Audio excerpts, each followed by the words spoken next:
ଏହି ଗୋଲାପର କି ଚେନ୍ ବନେଇବାକୁ ଆମକୁ ପ୍ରଥମେ 73 ଚେନ୍ କରିବାକୁ ପଡ଼ିବ। ତାପରେ ଆମକୁ କାଉଣ୍ଟ କରିବାକୁ ପଡ଼ିବ 5ଟା ଚେନ୍।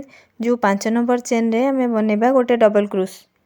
ତାପରେ ଗୋଟେ ଚେନ୍ କରିବା, ଚେନ୍ କରିକି ପୁଣି ଡବଲ କ୍ରୁସ୍ କରିବା କିନ୍ତୁ ଗୋଟେ ଚେନ୍ ସ୍କିପ୍ କରିକି।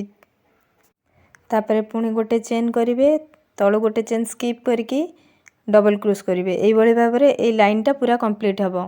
କମ୍ପ୍ଲିଟ୍ କରିସାରିଲା ପରେ ସେ ଲାଇନ୍, ତାପରେ ଆମେ ଯେଉଁ ଫାର୍ଷ୍ଟ ସ୍ପେସ୍ ଚେନ୍ ଅଛି ସେଇ ସ୍ପେସ୍ରେ କରିବା 6 ଡବଲ କ୍ରୁସ୍, ମାନେ 6ଟା ଡବଲ କ୍ରୁସ୍ କରିବା। ତାପରେ ଯେଉଁ ସ୍ପେସ୍ ଚେନ୍ ଅଛି ତାପର ଚେନ୍ ସ୍ପେସ୍ରେ ଆମେ କରିବା ଗୋଟେ ସିଙ୍ଗଲ କ୍ରୁସ୍।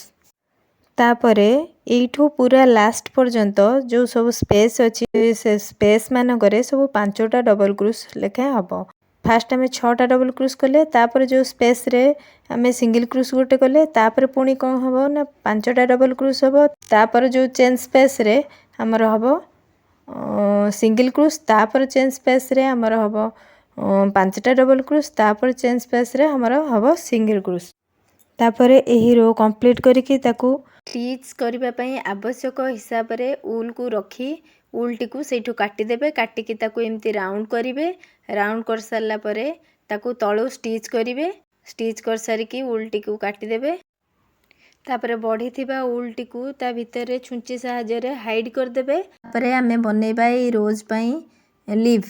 ଲିଭ୍ ବନେଇବା ପାଇଁ ଆମକୁ ଫାର୍ଷ୍ଟ 10ଟି ଚେନ୍ କରିବାକୁ ପଡ଼ିବ। 10ଟି ଚେନ୍ କରିସାରିଲା ପରେ ଗୋଟିଏ ସ୍ଲିପ୍ ଷ୍ଟିଚ୍ କରିବା। ସ୍ଲିପ୍ ଷ୍ଟିଚ୍ କରିସାରିଲା ପରେ ଗୋଟେ ହାଫ୍ ଡବଲ କ୍ରୁସ୍ କରିବା। ତାପରେ 3ଟି ଡବଲ କ୍ରୁସ୍ କରିବା। 3ଟି ଡବଲ କ୍ରୁସ୍ କରିସାରିଲା ପରେ ଗୋଟିଏ ହାଫ୍ ଡବଲ କ୍ରୁସ୍ କରିବା। ତାପରେ ଗୋଟିଏ ସିଙ୍ଗଲ କ୍ରୁସ୍ କରିବା। ଲାଷ୍ଟ ଚେନ୍ରେ ଆମେ ସ୍ଲିପ୍ ଷ୍ଟିଚ୍ କରିବା। ସ୍ଲିପ୍ ଷ୍ଟିଚ୍ କରିକି ଆମେ ଲିଭ୍ର ଗୋଟେ ସାଇଡ଼୍ ହେଇଗଲା, ତାପରେ ଆମେ ତାକୁ ଟର୍ନ କରିବା। ଟର୍ନ କରିକି ଯେଉଁଥିରେ ସ୍ଲିପ୍ ଷ୍ଟିଚ୍ କରିଥିଲେ ଆମେ ସେଇଠି ଆଉ ଗୋଟେ ସ୍ଲିପ୍ ଷ୍ଟିଚ୍ କରିବା। ଏହି ପ୍ରୋସେସ୍ରେ ଲିଭ୍ଟିକି ପୁରା କରିବା। ଯଦି ଏହି ଭିଡ଼ିଓଟି ଆପଣମାନଙ୍କୁ ଭଲ ଲାଗିଛି ତ ଲାଇକ୍, ସେୟାର, କମେଣ୍ଟ କରିବାକୁ ଜମା ବି ଭୁଲିବେନି। କେମିତି ଏହି ରୋଜ୍ ମାଧ୍ୟମରେ କି ଚେନ୍ ହେଇପାରିବ, କେମିତି ହେୟାର ବ୍ୟାଣ୍ଡ ହେଇପାରିବ, କେମିତି ବଡ଼ ବଡ଼ ବ୍ୟାଗ୍ ହେଇପାରିବ, ଯଦି ଆପଣମାନେ ଚାହୁଁଛନ୍ତି ଶିଖିବା ପାଇଁ ତ ମୋତେ କମେଣ୍ଟ କରନ୍ତୁ। କମେଣ୍ଟ କଲେ ମୁଁ ଆର ଟ୍ୟୁଟୋରିଆଲ ଭିଡ଼ିଓ ଆଣିବି।